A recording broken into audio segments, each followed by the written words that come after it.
you doing, bro? What's your name? Where you were? Weston. Weston, nice to meet you, sir. Did anyone told you that you look like someone familiar? No. No, you never got that? Yeah. Have you purchased anything in here, sir? No, but I was just about to go. You about to go purchase something? Yeah. Oh, okay. So, but before you made a purchase, they let you use the restroom, right? I just typed in, I asked for the code. You asked for the code and they just gave it to you, right? Before you made a purchase? Yeah. Okay, all right. Come on, let's go. Are you done? Were you about to get something? Well, I was going to get food. Are you going to get food? Yeah. Okay, all right. So this is Weston. And Weston hadn't made a purchase yet, you guys. So I would like Starbucks right here on Redondo, on Artesia and Hawthorne. This man right here said he hasn't made a purchase yet. He's in line to make a purchase, and you guys had gave him the code, right? Isn't that what you did? No, this is not your business. This is not your business. This is not your business, though. Okay, you may be the store manager, but you're not in charge. I'm not allowed to be in here anymore. Why? You see, they're so mad. Why are they upset with me, Weston? What did I do? I don't know. I just tried to use the bathroom like you did, and they gave it to you. Is it my skin color? Is it my skin color? Is it my skin color? Is it my skin color? I couldn't use the bathroom, but Weston could. Amen. I feel it may be my skin color. Hey, but this is about to be on social media. It's about to go in the shade room.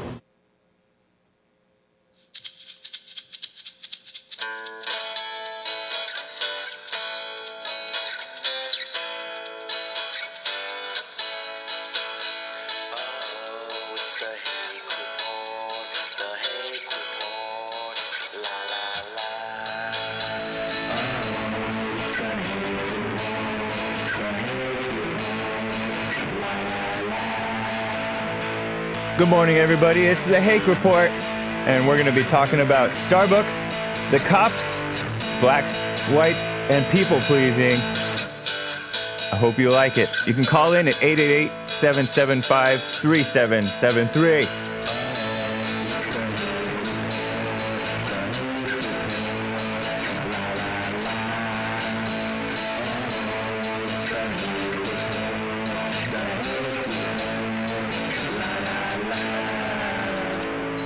Good morning, everybody.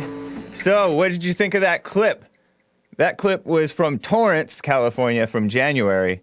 And this black guy walked into a Starbucks, and he was like, hey, can I use the restroom? And they said, no, it's for paying customers only. And he's like, well, can I go in right now and buy something later? They're like, no, sorry. And then he records the bathroom door until a white guy walks out, and he hadn't bought anything yet. And the guy's like, is it because my skin color? And so it is so funny because you can see this guy's attitude right away. And I think that what I speculate happened was this store manager took one look at this guy, knew that he was not going to buy anything because he didn't. He made a scene, and he recorded them without their permission, which is illegal in California, by the way. It's illegal to record anybody without their knowledge or permission. All right, so if you go into a private area, you're not supposed to be recording. It gets abused. That law gets overlooked a lot. And if you're a black guy crying racism, then I guess you can get away with it. So maybe they'll sue him, but I don't think he has much money to be giving them recompense for it. So anyways, that video went viral this week because of the Starbucks in Philly situation, which you guys can call in to talk about. As I said, 888-775-3773. In Philadelphia, Pennsylvania, a Starbucks store manager who, according to Ben Shapiro, who's a friend of ours, of Bond, of Jesse, he received an email from a listener to his radio show, and this person is purportedly a frequent patron of that Philadelphia Starbucks. And he's a conservative guy. He's not a big fan of this manager in the sense that she is an SJW feminist of the highest order, according to him. She once corrected a male employee for using the wrong gender or using a non-neutral gender for somebody. And so she is an SJW, a social justice warrior. And she is the one who called 911 on these black guys who we talked about last week, who were in a Starbucks where they were not welcome. They made themselves unwelcome somehow. We don't know what happened exactly. But according to the police report, one of them asked to use the restroom. And when disallowed to use the restroom as being for paying customers only, according to the police report, he cussed at the manager, which the police report is taking the word of the manager, store manager. And so he cussed at her, and then but that's not what he says. He went on Good Morning America, and he said, we were told we're not allowed to use the restroom, and so I left it at that. He didn't say, I cussed at her, and then I left it at that. So somebody's lying. And so they also didn't say, and according to the police commissioner who went on Facebook about it last Saturday, and the police commissioner of Philadelphia is a black guy. He said these guys were giving attitude to the police. They were saying, "Oh, I'm not going to take orders from some $43,000 a year employee of the government." Basically, they're just mocking the police. And so they were given 3 chances from the police at least, to leave the premises. And according to what the police commissioner said is that the store manager asked them to leave. They say that they weren't asked to leave. They say that the store manager did not tell them they should leave. They said the store manager went and said, "Can I help you with anything? Can I get you started with any drinks, any water?" They already had their water bottles. So they said, "Oh, no, thank you." But who knows, because this is a weird situation, why would they just call the police on 2 well-behaved black guys? It doesn't make sense. But people are willing to believe it because they're willing to believe that racism is such a big problem. In Philadelphia, of all places, too, where there are so many black customers in that Starbucks, according to the purported customer that I mentioned earlier. So this woman is the SJW feminist of the highest order, and she is having a bad day, and she calls 911 on 2 black guys. I don't know. So anyway, I want to talk a little bit about people pleasing. Oh yeah, and Joelle, you make a good point. Why won't she speak? Why don't we hear her side of the story? If she's she's no longer working at this Starbucks, but she may still be a Starbucks employee, who knows? She may just have been reassigned to somewhere else or whatever, or put on leave like they do with the police when they kill somebody, because, they don't need that extra attention. They're going to be pointed out by the radicals, and it's just going to cause more disturbance that they don't need. So so I would like to know what her side of the story is. And I think her side of the story is basically the police report. They cussed at her. She claims, I suppose, that she asked them to leave. She called the cops. And, guys like this can be very two-faced. You'll notice the guy from Torrance, California, from the clip that I just played earlier, he was acting very, very, very confrontational and such a nasty attitude. And look at him. He doesn't look like somebody who would be honest. So anyways, it's a nasty situation because Starbucks is like the epitome of people-pleasing companies. They don't even force you to buy anything. And that's part of the reason for this controversy, is that people don't have to buy anything in order to hang out there. But as we mentioned last week, that gets abused by guys who want to steal, who want to just, draw attention to themselves. So it is a total mess. And we talk a lot about how blacks have a bad attitude on this show. And we got to talk too, and actually we do talk a lot about how whites have a bad attitude, in that we are very people-pleasing and fearful, and it's the flip side of that anger that the blacks are taking advantage of. All right, so I have a call. Caller, what's your name and where are you calling from? Hi, this is Damone from Wisconsin. Hey, Damone, how are you? Man, I'm great, man. I just wanted to say that Joel made a very good point. I mean, I'm as curious as he is. Like, I want to know what the viewpoint is with the Starbucks manager. I don't know if they actually asked like what her position is on the whole situation or whatnot, because I think that can be extremely crucial. Right. And I would like to ask, I've been hearing some things about the video that went viral. Were there other black folks in the vicinity too that were also seeing the thing unfold? Yeah, I want to know that as well. That's a good question. Because the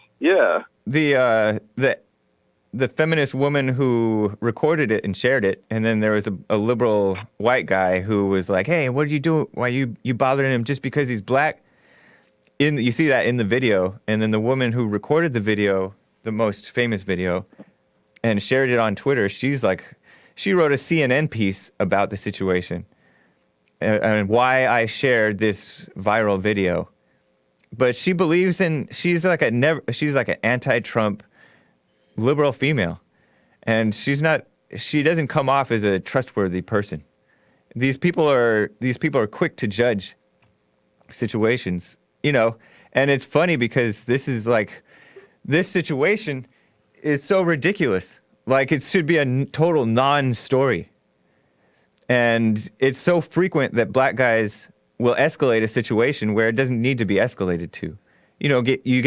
People get pulled over for like a broken tail light or an expired plates, or they're asked to leave the premises, and instead of just complying and, being agreeable, they're very disagreeable and they cause a scene. And then the media pretends like they're the victims when they're not. They're the victims of their own ill will toward the rest of the world. Yeah, I completely agree, and it's just the whole situation. I think it got completely blown out of proportion. Yeah, and there were, I think, over the week I was talking to like a few people that actually worked at Starbucks. Like a friends of another group of friends were actually telling me some of the experiences they went through with other customers. And I think there's different policies in different states. Right. And how they kind of initiate things. Kind of like with each and every state, there's different rules that you got to abide by. Yeah. And stuff like that. And it really kind of makes me wonder that, this is strictly more of a policy issue than it is a racism issue. And I'm willing to guarantee that this could have been just an everyday regular issue that would have never made it or never even seen the light of day if it would have attached racism to the story. Yeah, I know. Yeah, I mean it's unfortunate. It really is. See, that's why I didn't really react to it, because I wanted to see what other information there is out there before I kind of make my judgment of the whole situation. And I was also thinking to myself, well, there, like, a lot of people that are claiming this to be a racist situation, their logic is very flawed. When like we were talking about before, when there were other blacks in the vicinity, and I think there was one lady that was recording it too. Yep. Like some black female. Oh, okay. And I was thinking, and I was thinking to myself, okay, well, if Starbucks was really racist, they would get kicked out too, right? In the middle of Philadelphia, where it's like a high percentage of people are black. I know. I know. Yeah, I know. It's a very diverse community over there. I think that people need to give these Starbucks managers the leeway to make decisions to profile people, to be like, size them up and be like, okay, no, you're not trustworthy, or yes, you need to leave. And we need to kind of call out the fact, nobody really wants to call it out, that it's completely unsurprising that these were two black guys, because they're so frequently trained to have a nasty attitude and to cause a scene. Even, I don't care if they never committed a crime in their lives, that they could still have a nasty attitude. You know, I talked to, like, I interviewed Clausel several weeks ago, and he's like defending Trayvon Martin as not being a thug, and it's just ridiculous because he's quick to judge the people who are telling the truth about the situation. And he's like a well-behaved, good, educated black guy. And I don't know if he's a Christian, but it's so sad. It's pathetic.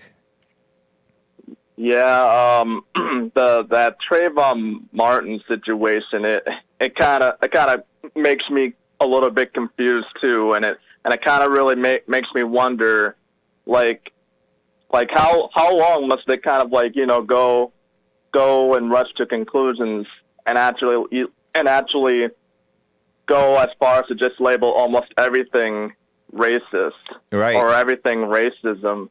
And, you know, one thing I completely agree with you with is so many white people out here, I think, go out of their way to just please black folks so they don't get a lot of, like, hate hurled towards their way. Right. Or they would much rather keep quiet so that they don't lose their job or lose their career. So yeah. I think that's why they're not so quick to point that out. And I think the only difference is other people may be upfront to kind of call it out. Like, for example, maybe someone who's more aware of what's going on, yeah, totally, is more in a better position. But for those that are kind of like in that higher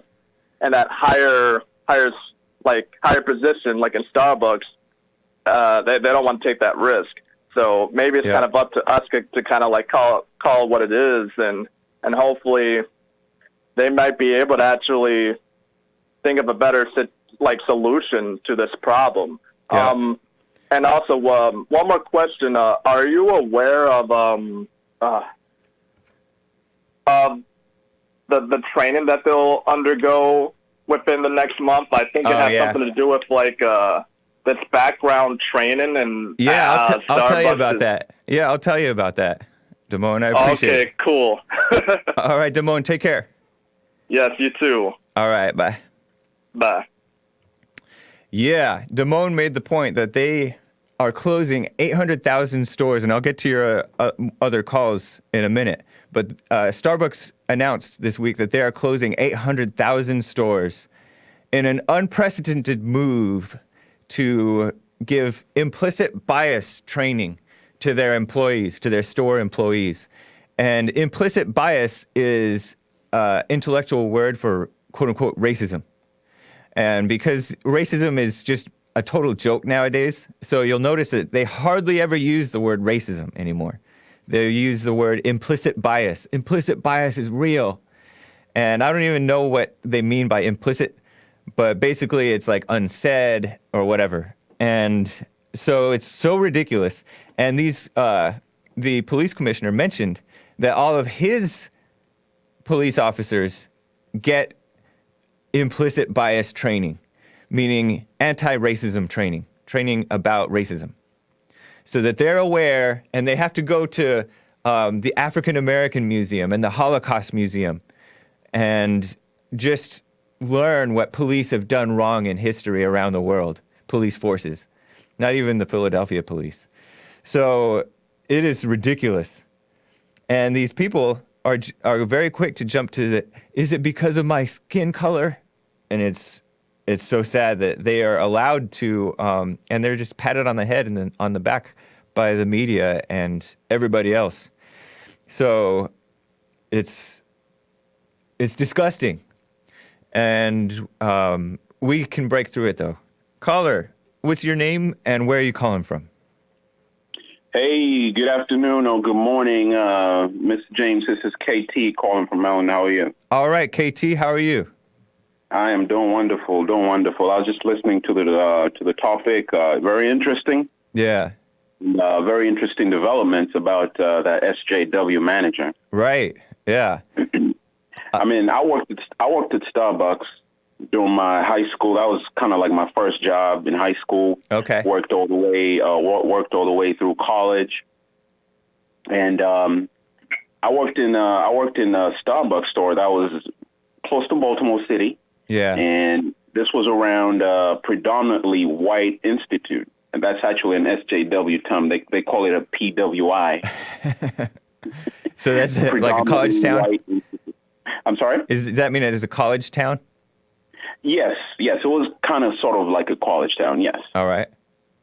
So we used to have a lot of, we used to have a lot of homeless people. That's Baltimore City, close to Baltimore City. So we had a lot of homeless people come in. Yeah. We used to kick them out. Right. We had a lot of, white students coming in to do their finals, and they'll take up all the tables, and we had to kick them out sometimes, right, because our store was really busy, so paying customers will come in, and we never had any seating.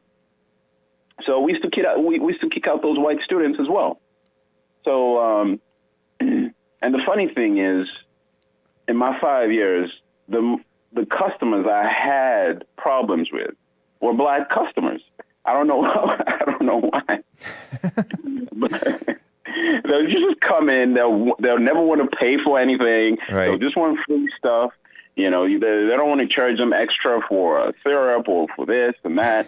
It was a very interesting experience.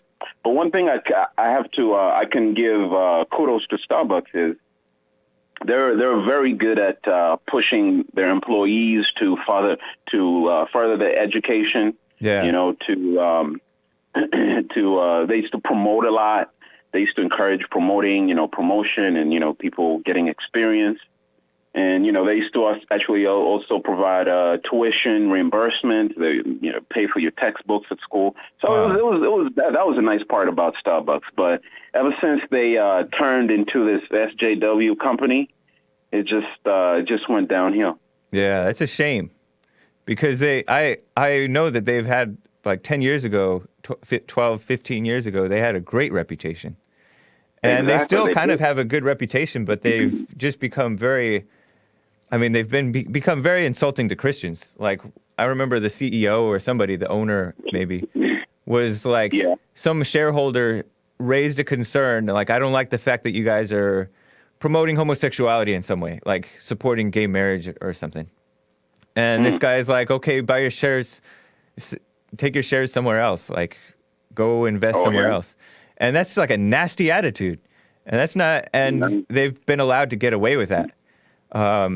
And I have, they're very accommodating to the customers in that they do allow people to do that. And then I'm glad that they use their discretion and kick people out at times or ask them to leave or whatever. Because when homeless people come in, they're smelly and they just they make everybody else feel awkward. And and the good customers want to leave. They don't want to stick around if there's no other place to sit. Right. So it's a mess. I'm not even surprised that I knew these black guys they either said something rude to that manager, because a lot of times his managers would, let people slide, right.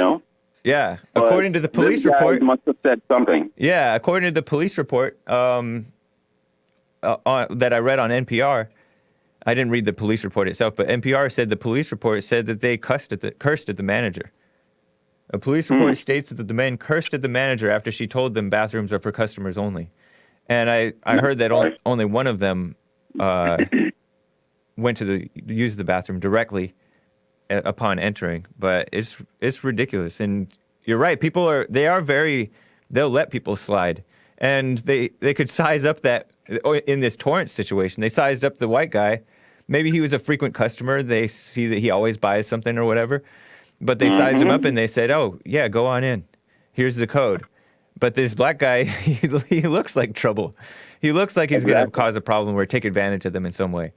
So you don't give to people like that.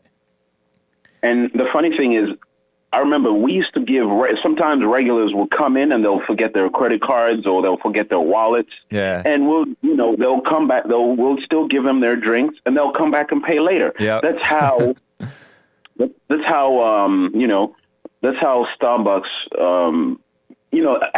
that's how they promoted customer service. Yeah. They always, encourage people to, get to know your customer, speak to the customer, and that's what we did. It felt like a community, Yeah. But ever since they turned SJW, it's just such a just shame. going crazy. Yeah. I appreciate it, KT. I mentioned you last week. Did you hear that?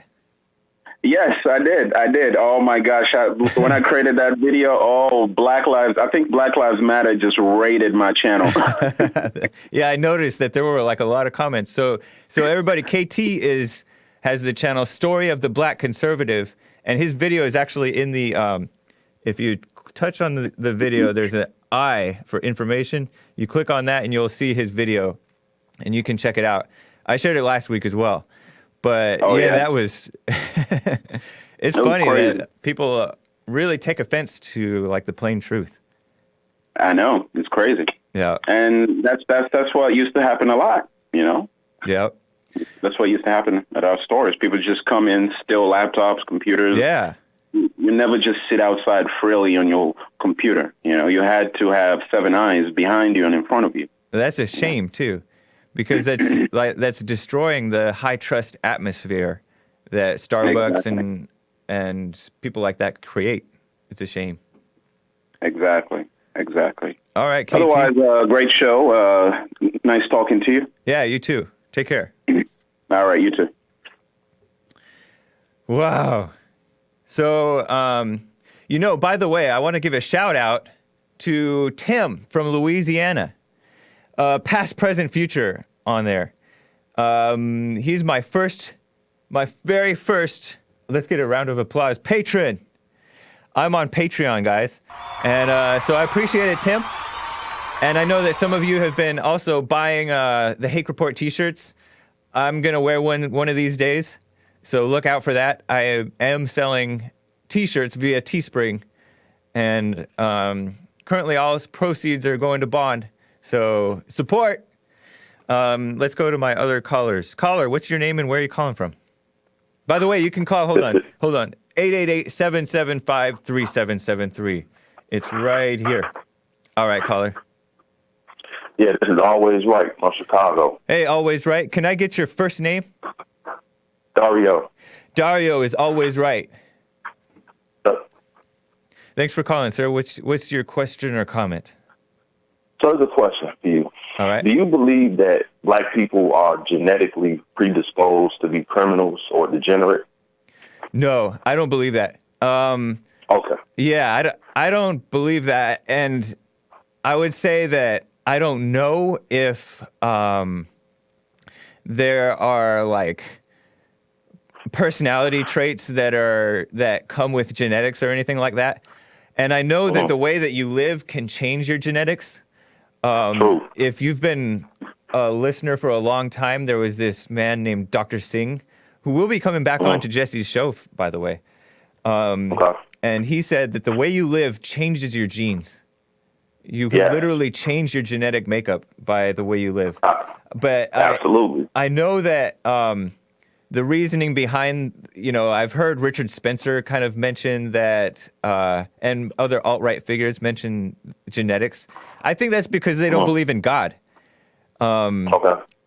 But there's probably other atheists who don't think the way they do. But I think what the situation is that when you're far away from like real religion, because there's fake religion that so many of us have fallen into, and we just have fallen into a delusion of, oh, nobody's perfect, we continue to sin, I sin every minute, every day, stuff like that. And we just kind of resign ourselves to continuing in sin, even though like blacks are known to be like the most church-going group or race in America, but it doesn't stop them from being like very violent and crime prone. Now, I'm saying that that's like disproportionate. They're disproportionately violence prone and crime prone.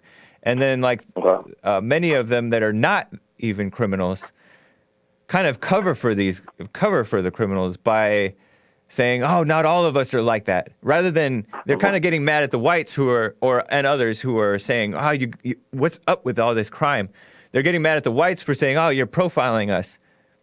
Rather than dealing with the crime in the community. And I understand that there's like, your hands may be tied, my hands may be tied at dealing with the crime, but there needs to be a lot less excuse making. People need to call out the media for excuse making, the politicians for excuse making, and just stop the excuses. That's why I and many other people are very attracted to the message of Jesse. And it's not even really about the race issue that brings us to his message. It's that we can really relate. There was a 73-year-old caller, a white woman from I forget where, on Friday, I believe, or Thursday, and she called into Jesse's show and said, "I realized that I hated my mother, and here I am, this Christian, and I'm not going to go where I think I'm going to go if I continue to be angry at my mother." And she said that her mother was very abusive and stuff like that. And she realized that she needed to forgive. And then she said after she forgave, like, she lost all of her fear, which is something a lot of whites deal with, is fear. And I think all people deal with it, honestly. But I actually had a follow-up question behind that. All right. I've heard you and Jesse say that blacks were much better during the Jim Crow era or before integration. Is this true? I believe that, and yes, that's what Jesse definitely says, and I believe it's true. Okay, so in your estimation, what happened from the Jim Crow era to integration to where black people had this downswing in behavior and morality? What happened? It's not genetic, so what happened? Well, what Jesse says, and it makes a lot of sense to me, and I will get to other calls. I appreciate you guys holding. What Jesse says is basically like the breakdown of the family and the implied excuse of racism, the anger, the justifying of the anger towards whites, where you get to cry this racism thing, and it's something that you can never be guilty of. And when you're accusing somebody of something that you can never be guilty of, you become very self-righteous. Okay. And when you just bring it down to a human level of anger is wrong and judgment and all that, then everybody's guilty of it, and everybody's should know that they should check themselves first as much as anybody, as they accuse anybody else of being angry or judgmental or hateful.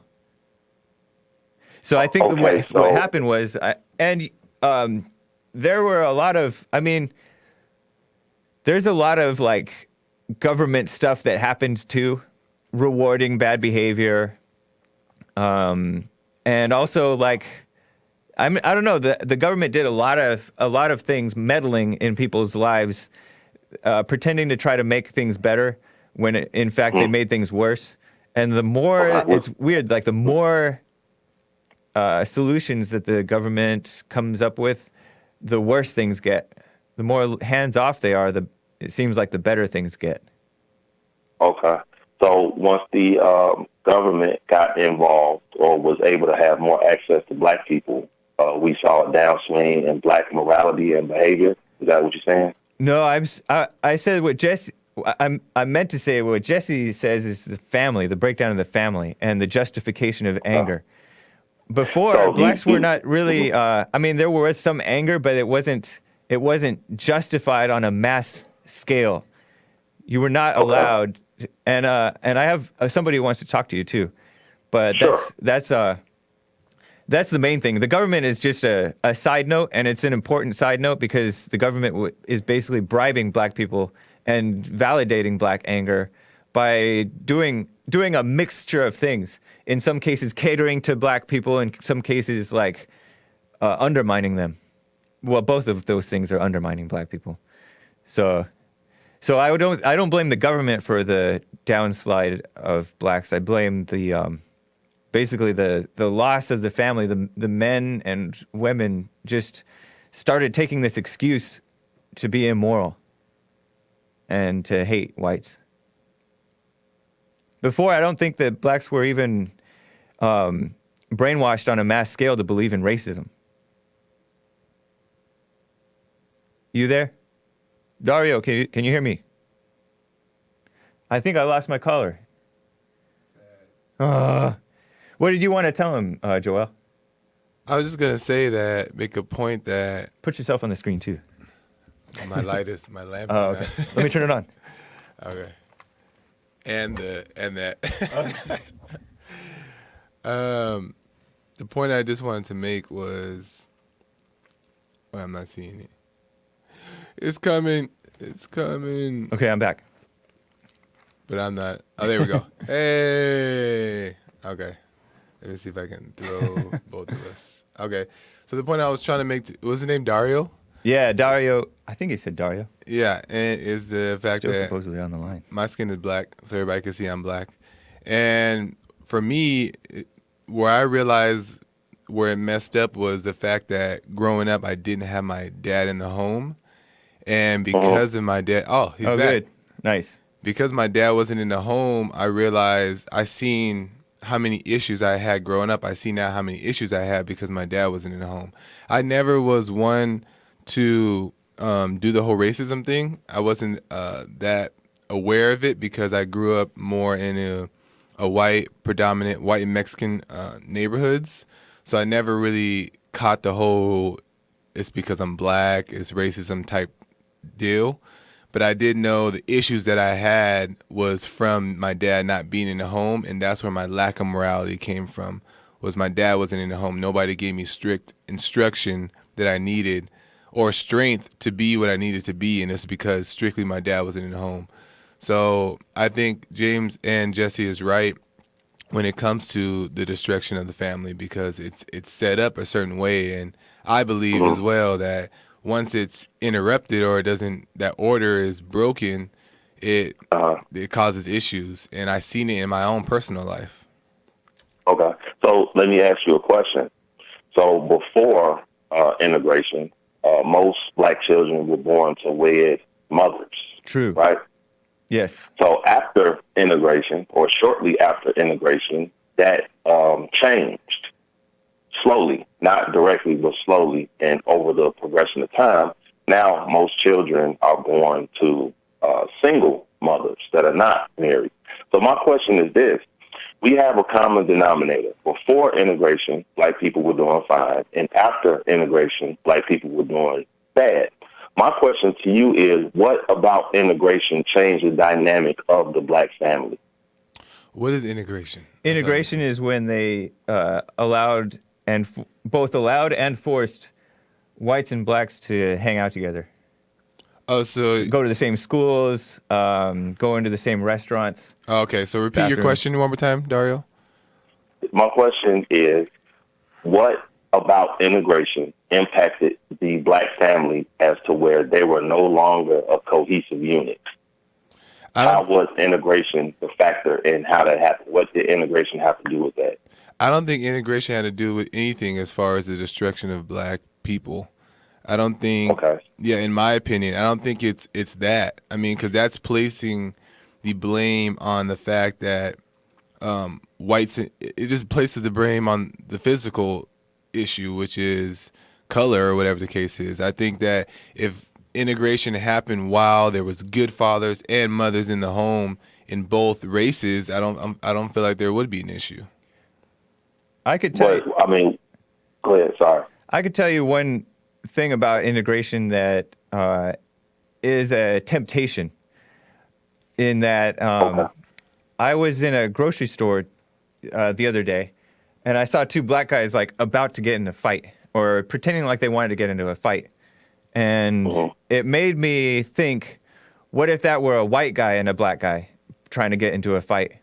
There would be this added thing, even though the situation is both the same. Say like one guy whistled at another and he was just messing around and got under the guy's skin because the guy was wearing a tank top or something. And so the dispute is the same, but then the temptation is to bring in the racism issue into it. Oh, you hate me because I'm white. Oh, you hate me because I'm black. Oh, you're the N-word. Oh, you're cracker or whatever. So that's one added situation that's very tempting to shallow people to and that in itself, I don't have a problem with those two guys calling each other N-word or cracker or whatever. That's not a problem to me. But the problem is when the media catches wind of it, oh, it's a racism. And then the politicians, oh, we need to deal with this. And that's one negative thing about integration. Not because there is racism, but because there's the phony illusion of racism. But that doesn't answer your question at all about the immorality and the breakdown of the family. I don't think that integration had anything to do with it. I could be wrong. There may be something in there, but I just don't see it. Yeah, I don't see it. So I hear you guys discuss liberal brainwashing of black people, right? Yeah, we talk about liberal brainwashing of blacks. Yes. Okay. Do you believe that had any impact on the morality of blacks? Yeah, totally. That definitely has an impact on the morality of blacks. But I mean, when we're immoral, we're subject to brainwashing. And so, like, you know, it's not like you're a moral person and you're allowed to be brainwashed. If you're a moral person, you're going to lose the brainwashing. Like, Jesse was brainwashed to believe racism existed, even though he felt at that time that most blacks were racist. But because he's a moral person, he eventually started to open his eyes even more and realize that racism doesn't exist, period. Now, I got to stop you there. Because you're giving credence to Jesse's line of thinking, or that he's upgraded or become more moral. But Jesse has a show entitled "Most Blacks Are Mentally Retarded." Yeah, that's a YouTube video. Do you agree with that? Exactly. Do you agree with that? In a sense, yeah. It's like it's very. I'll tell you why I say that. Because dealing with trying to get a message through to blacks or to anybody who's stubborn in their beliefs, you're not going to get through. And to me, that's retarded. And the communication thing, when you try to talk with somebody, have an honest conversation with somebody, most of the time, if they are entrenched in their beliefs, they're not going to communicate well with you. They're not going to answer questions directly. They're not going to get what you're talking about. And, you know, so in that sense, yeah, I agree. But wouldn't you fall into the same paradigm, in all honesty? By being mentally retarded, maybe? Well, no. I'm not calling you retarded. But, no, I know. A few weeks ago, you and I talked. Yeah. And I think we're on the topic of the Bible. And I said that you believe people that you agree with. And you said, well, that's what I should do, right? Well, in that vein, why is it wrong, let's just say, if blacks believe in racism, for them to take heed to somebody like Al Sharpton or Jesse Jackson? Because it's not morally relative. You believe people, and I guess you shouldn't even really believe them, but I tend to believe people that are believable, that are trustworthy, that are like honorable people that are convincing. And so, blacks who believe that Al Sharpton is honorable and convincing, you know, there's no helping them, and they're just wrong. But me saying that I believe Jesse because he's honorable and convincing, that's That's valid because he is pretty honorable and pretty convincing. So, with that being said, that's kind of two sides of a coin. You got one person saying this person is honorable, right? And then you have another person saying this person is dishonorable, and vice versa. So, we have people that believe that Jesse is dishonorable. So, how can we come to know who really is or truly is honorable as a person? What I do is I look at the person and how they're communicating and all that. So he did say most blacks are mentally retarded. Yeah. Is that honorable? Yeah, I mean it's funny. I don't think it's either honorable or dishonorable. It depends on who it's coming from and how it's coming. He's not saying it because he hates blacks. He really he said this week, I think I'm the only one who loves black people. And he really meant that. Yes, he said that? Yeah, he said that. Because nobody else is calling them out on their mess. Mm-hmm. And doing it with actual real love, because there are people who are calling them out on their mess, but they're not patient people. They're angry and judgmental and no better than them. Okay.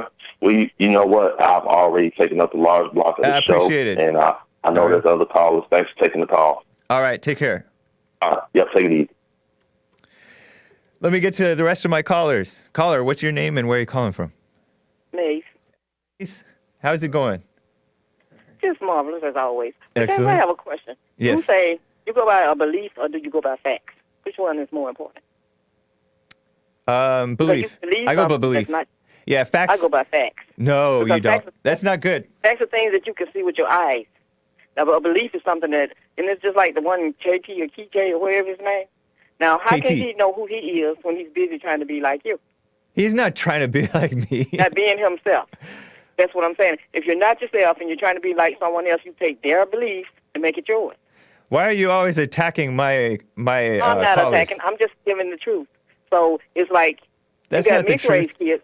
You got biracial children out here, right? Yes, we have biracial children out here. Do you ever mingle with them? Yeah. You do? Yeah, of course. So what did you learn from them? I learned that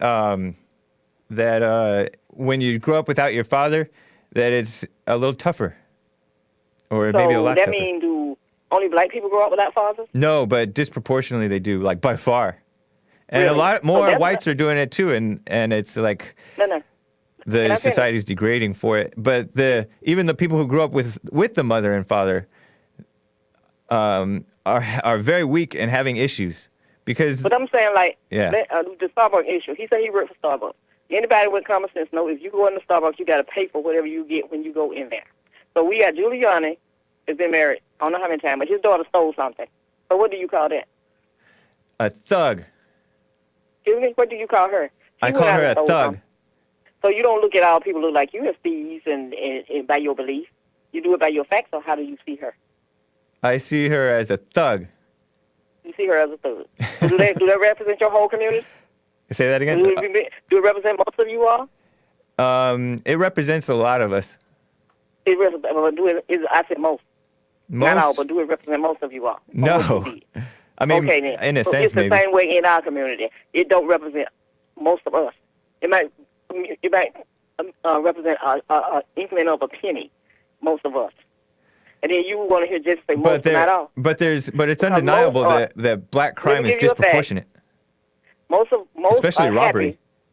Most are happy, not on welfare, doing things that make them happy. But then you got some of your people going around here harassing people, and people look like you because they don't like what they're doing, and threatening them and doing things. Why do they do that? And college students making mockeries, and these are facts. I'm not saying. Yeah, there are college students that. Why do they do stuff like that? I wish that the college students were left alone in doing that, because it's funny. They're just having fun, and they're being kind of rebellious. No, they're being like their grandfather. So let me explain what Maze is talking about. Hold on, Maze. So Maze is talking. I think Maze is talking about these college students, white frat boys and stuff like that.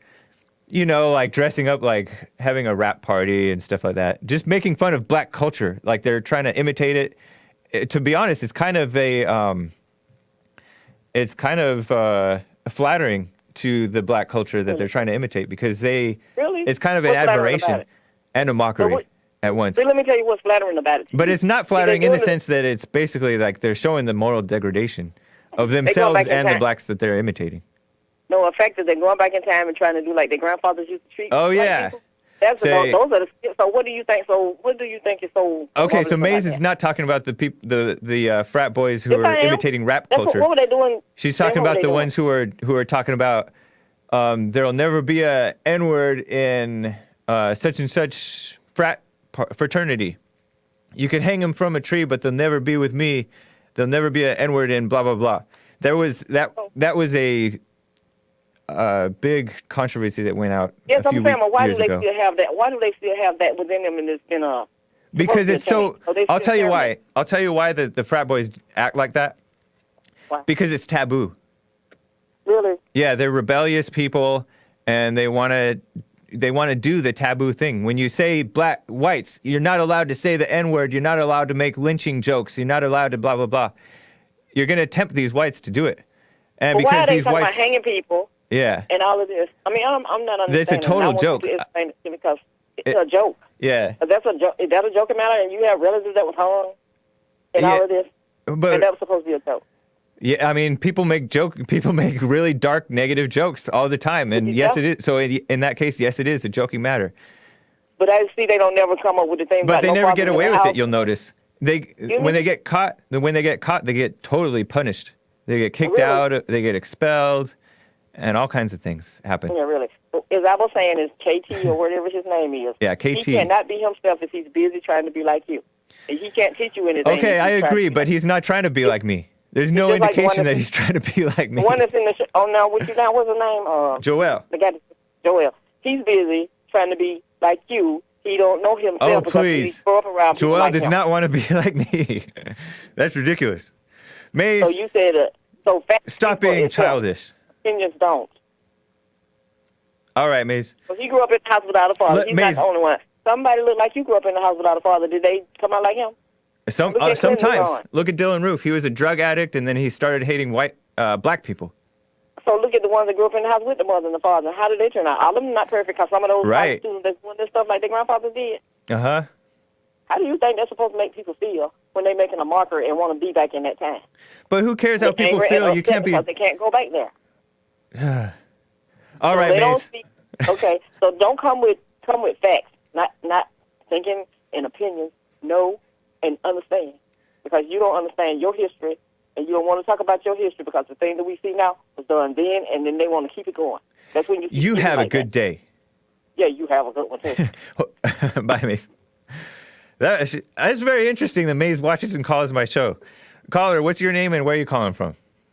Anti-Maze, Wilmington, Delaware. How you doing? All right, Greg, how are you? And I will get to all of your calls, so hang patient. Okay, just real quickly. Yes. I remember in the 1960s sitting with a cowboy who used to do some work for my dad, and he completely called what was happening, and he talked about how in the black community they would have the situation where they would give the moms welfare if the dads would go away.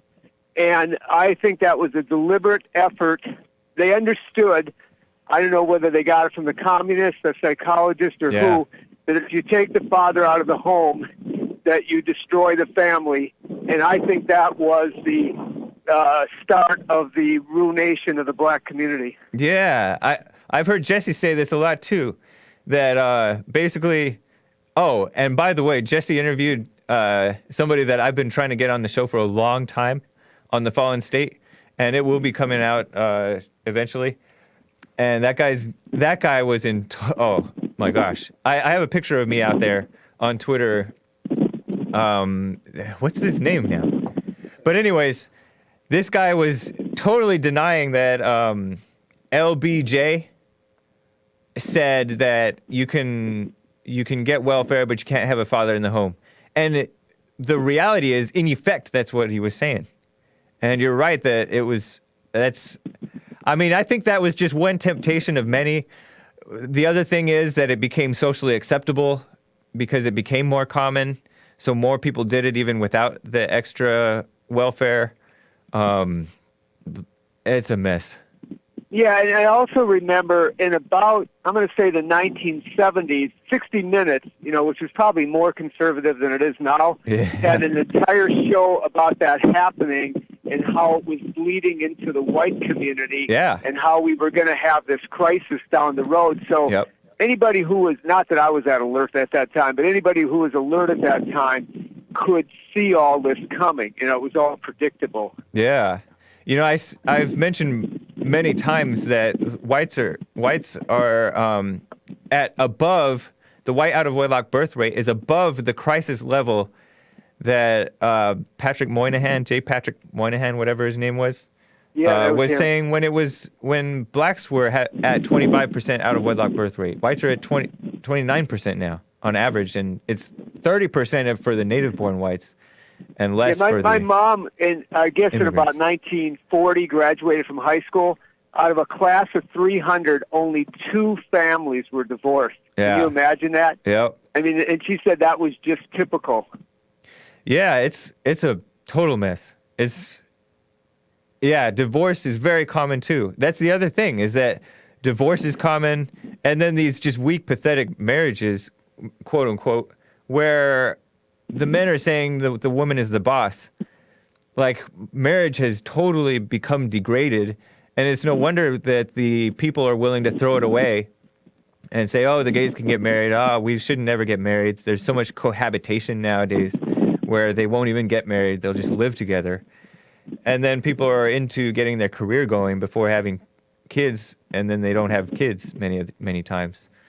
There's just a complete misunderstanding of the man-woman roles and relationship and family. I mean, it's just, like some of what you talk about or what Jesse talks about, people are like just amazed. Like you talked to that caller before, Maze, and you talked about, well, what's real, what's not real. Do you know what I mean? Yeah. But when you explain a concept and you can see how it works, something in you has to testify that that's reality. Yeah. You know what I mean? That's why I think you made a good argument with him about facts, because it isn't, I mean, facts are the answer or the proof of what you're saying, but the understanding is the testifying within yourself that it's real. Yeah. I mean, the facts sort of back it up in an earthly way, but you still have to see it for yourself, from your own whatever, your own spirit has to show it to you. Yeah. People truly, their minds are not changed by facts.